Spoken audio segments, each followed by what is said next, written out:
ಮೀಸಲಾತಿ ವಿಚಾರಕ್ಕೆ ಸಂಬಂಧಪಟ್ಟಂತೆ ಈಗಷ್ಟೇ ಒಂದಿಷ್ಟು ಬೆಳವಣಿಗೆಗಳಾಗಿದೆ.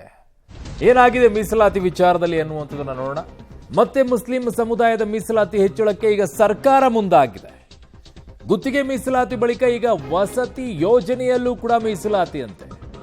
10% ಇದ್ದಂಥ ಮೀಸಲಾತಿಯನ್ನ 15% ಹೆಚ್ಚಳವನ್ನ ಮಾಡ್ತಾ ಇದ್ದಾರೆ. ವಸತಿ ಯೋಜನೆ ಮೀಸಲಾತಿಗೆ ಡಿಕೆ ಶಿವಕುಮಾರ್ ಸಮರ್ಥನೆಯನ್ನ ಮಾಡಿಕೊಳ್ತಾ ಇದ್ದಾರೆ. ನಗರ ವ್ಯಾಪ್ತಿಯಲ್ಲಿ ಅಲ್ಪಸಂಖ್ಯಾತರ ಸಂಖ್ಯೆ ಕಡಿಮೆ ಇದೆ. ಹೆಚ್ಚು ವಾಸ ಮಾಡಲು ಅನುಕೂಲವಾಗುವಂತೆ ಈ ಮೀಸಲಾತಿಯನ್ನ ಜಾರಿ ಮಾಡಲಾಗುತ್ತೆ. ವಸತಿ ಯೋಜನೆ ಮೀಸಲಾತಿಗೆ ಡಿಕೆ ಶಿವಕುಮಾರ್ ಈಗ ಸಮರ್ಥನೆಯನ್ನ ಮಾಡಿಕೊಳ್ತಾ ಇದ್ದಾರೆ.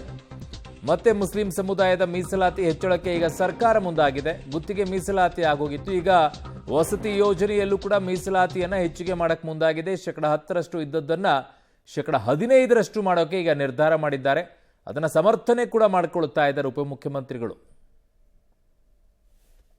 ನೋಡಿ, ಅರ್ಬನ್ಗಳಲ್ಲಿ ಮೈನಾರಿಟಿ ಪಾಪ್ಯುಲೇಷನ್ ಜಾಸ್ತಿ ಇದೆ. ಮೊದಲು 10% ಇತ್ತು, ಮನೆಗಳೆಲ್ಲ ಖಾಲಿ ಉಳ್ಕೊಳ್ತಾ ಇತ್ತು. ಅದಕ್ಕೆ ದುಡ್ಡು ಕಟ್ಟಬೇಕು, ಅದಕ್ಕೆ 1% ಇದೆ. ಸೆಂಟ್ರಲ್ ಗೌರ್ಮೆಂಟ್ ಕೊಡ್ತಾ ಇರೋ ದುಡ್ಡು ಭಾಳ ಕಡಿಮೆ. ನಾವು ಮಿಕ್ಕಿದ್ದು ಮಾಡಿ ಕಟ್ಟಿದ್ದೀವಿ. ಎಷ್ಟೋ ಕಡೆ ಬಿಲ್ಡಿಂಗ್ಗಳು ಕಟ್ಟಿರೋ ಬಿಲ್ಡಿಂಗು ಖಾಲಿ ಇದೆ.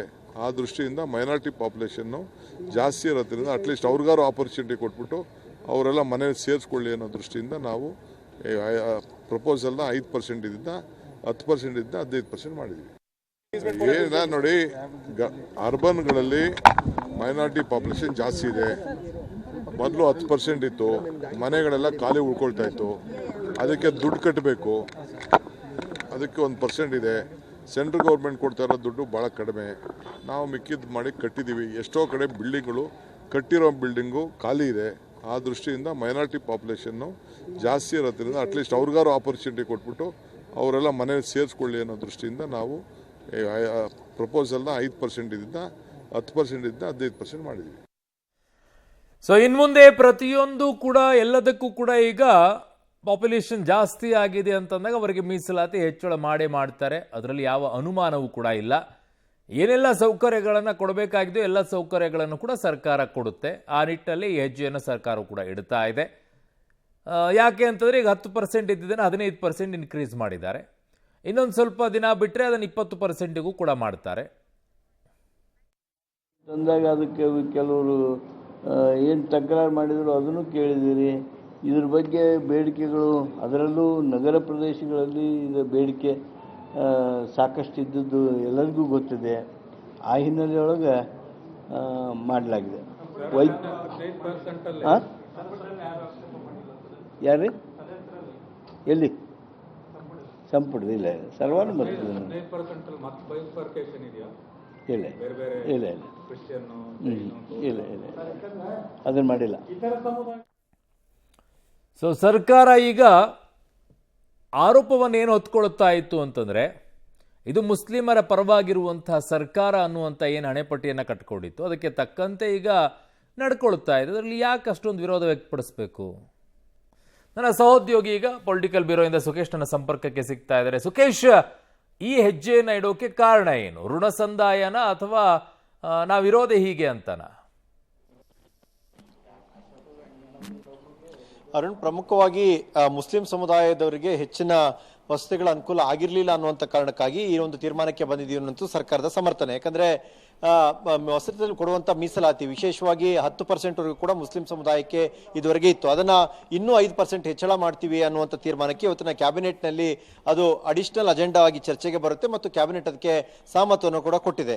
ವಿಶೇಷವಾಗಿ ನಗರ ಪ್ರದೇಶಗಳಲ್ಲಿ ಈ ರೀತಿ ಅನುಕೂಲಗಳಿಲ್ಲ ಅವರಿಗೆ ಅನ್ನುವಂಥದ್ದು, ಅಥವಾ ಅವರ ಜನಸಂಖ್ಯೆಗೆ ಅನುಗುಣವಾಗಿ ಪ್ರಮಾಣ ಕಡಿಮೆ ಇದೆ ಅನ್ನುವಂಥದ್ದು, ಅದನ್ನು ಸರಿದೂಗಿಸಬೇಕು ಅನ್ನುವಂಥ ನಿಟ್ಟಿನಲ್ಲಿ ಇದನ್ನ ಘೋಷಣೆ ಮಾಡಿದ್ದೀವಿ ಅನ್ನುವಂಥದ್ದು.